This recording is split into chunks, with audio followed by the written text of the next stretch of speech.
साथियों नमस्कार। आज हमारे हिंदुस्तान के सामने साथियों एक संकट आ गया है।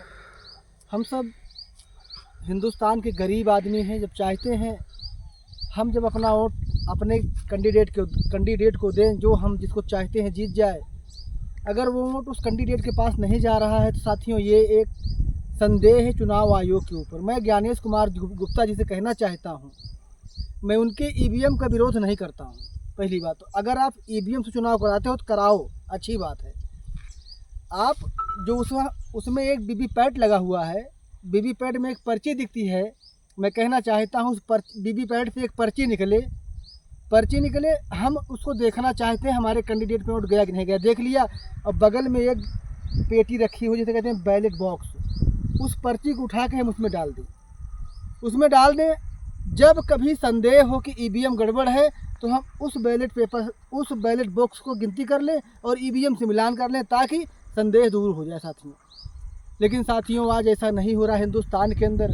जब तक जो सत्ता में है बैलेट पेपर से गिनती होती है तब तक पीछे रहते हैं। जैसे साथियों ईवीएम खुलता है, ईवीएम खुलते ही न जाने कैसा हो जाता है वहाँ पर कि जो पार्टी आगे चल रही है बैलेट पेपर में, ईवीएम खुलते ही पीछे हो जाती है। इसीलिए साथियों एक संदेह मन में पैदा होता है कि ईवीएम गड़बड़ है। और मैं नहीं, अमेरिका के सबसे बड़े बिजनेसमैन एलन मस्क ने कहा है कि ईवीएम एक कंप्यूटरिंग प्रोग्राम है।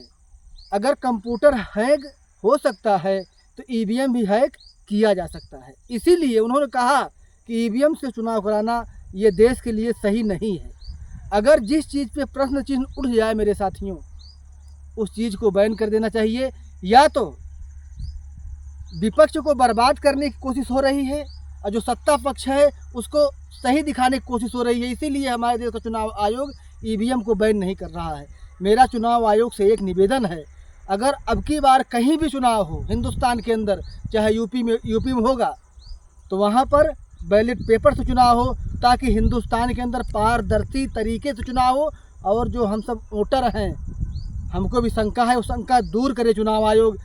अगर बैलेट पेपर से चुनाव हुआ यूपी के अंदर, अगर बीजेपी जीत गई तो सारे शंका ख़त्म हो जाएंगे। सब जान जाएंगे कि हिंदुस्तान का जो हिंदू है वो खाली बीजेपी को चाहता है, अदर पार्टी को नहीं चाहता है। लेकिन ये शंका जब तक रहेगा तब तक हिंदुस्तान के जो वोटर हैं उनके मन में एक शंका रहेगा, हमारा वोट मैं जिसको देता हूं उसको नहीं जा रहा है, अदर जो पार्टी सत्ता में है उसको जा रहा है।